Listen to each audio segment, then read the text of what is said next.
Okay, the Stanford Prison Experiment and the Bible. Start off with the results of the experiment alone. That the results concluded that the guards actually adapted and conformed, in a sense, to their roles as prison guards, and they felt kind of an empowerment over the prisoners, and it resulted in abusive behavior on their part. The prisoners, they reported that they were feeling out of control. They responded in rebellion against the guards by cussing at them, yelling at them, blocking the door with their beds so they couldn't come in. There were some that were not refusing to eat towards the end. Um, they felt like a real prisoner, some would say. And they only identified themselves as the number on their prison dress after a while, and not even their own name. And they felt guilt and shame as well. And it was interesting how Zimbardo even said how an evil place overruled the good in a person, in these college boys that were just volunteering.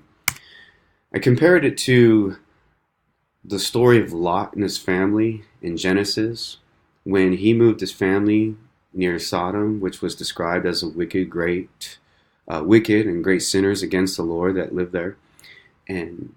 But over time, Lot and his family adapted to Sodom's culture.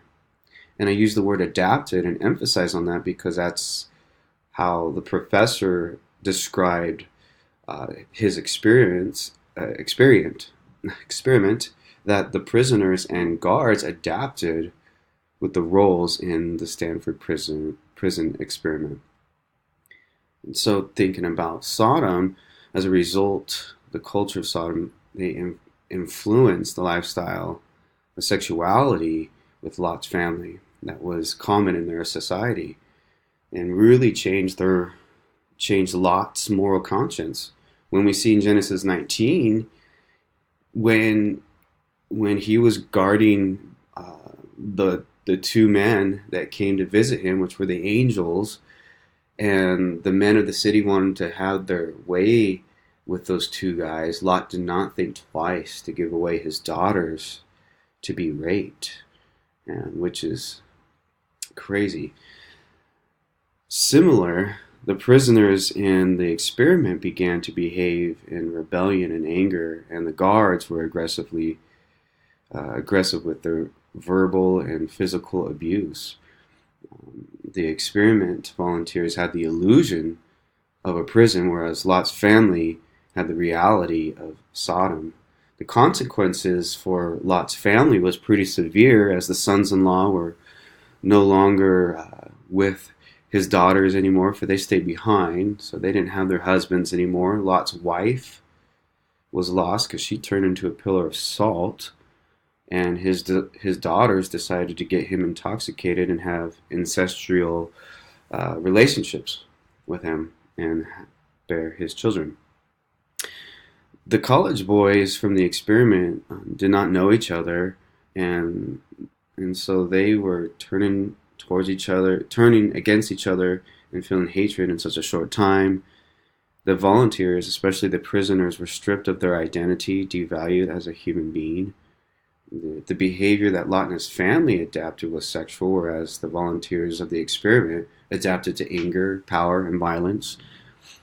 The consequences, again, were more severe for Lot and his family, but that doesn't mean they weren't severe for the volunteers. The volunteers, they suffered, as the professor mentions, why they had to end the experiment so early, because they were suffering psychologically.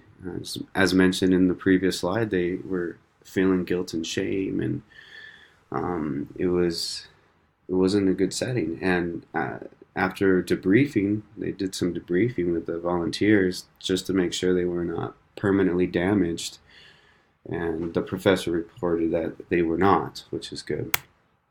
So what does this say about human behavior? Human behavior, after looking at the experiment and looking at Lot and his family in Sodom, human behavior has the ability to change within certain environments, even if it isn't an illusion. Lot and his family adapted to the lifestyle of Sodom, which was conditioned to be rebellious and sexually immoral and all kinds of sinful stuff being rampant in that city, changed that family. Whereas the volunteers adapted to a real prison, which was an illusion and quickly became something they were not normally, which was out of control anger, I would say, on both sides. The prisoners rebelled against authority. The guards became abusive with their power. And looking at a quote on this photo, the professor says, these guards appeared to thoroughly enjoy the power they yielded, yet none of our preliminary personality tests were able to predict this behavior. So that was pretty interesting. As a Christian, the Christian perspective, can we have guided morality? Yes. When I look at an example of Paul being a prison setting, as well, Paul and Silas in Acts 16 were arrested in Philippi, and they were beaten with rods, and they were thrown into prison, and they were chained to the walls, actually, in a dark, smelly, lonely, cold prison.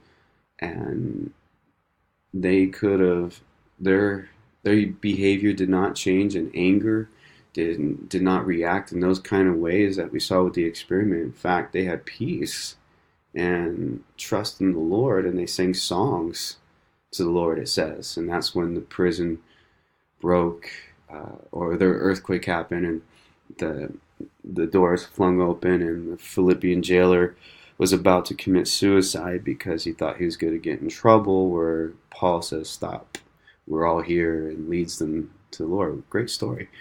But it shows that you can have peace in such extreme environments. You don't have to let environment change you.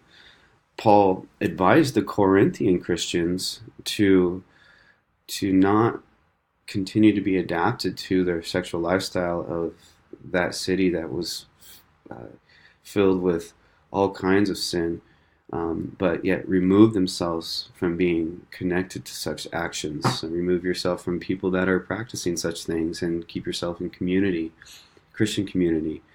And it started to get me think, how about Christians who heard their career, their job is to be in such harsh conditions, like the military with war, or prison guard, as we learned with the experiment, police officer, or even a prisoner, anyone in those situations. How do they maintain their morality? And in talking with some of them, I mean, it's the simple thing is setting your mind intentionally on things above and not on things of this earth, like Colossians says, and keeping yourselves, as much as possible in Christian community, so you can endure this life of faith and the circumstances. So we conclude with the last question, dealing with if the experiment was done over again and with faith-based principles, would there be a different outcome? Well, I had a hard time answering this because I know Zimbardo was aiming for a real prison setting, and a real prison setting doesn't have any moral purposes, really, as I've observed. But to play with the idea, yeah, I do believe it would be somewhat different if the principal investigator operated on faith-based principles, because he would probably tell the guards to treat the prisoners as human beings and not animals, and there would be more of a positive reaction with the prisoners, and if that was the case, because those are biblical principles, to love one another and bear with one another, and it's like even in harsh conditions, there's a balance to where people are going to be disciplined, but we do it in love. And if the investigator even stepped in more often to direct the John Wayne kind of guards to take it easy. Those are just my thoughts on that. All right.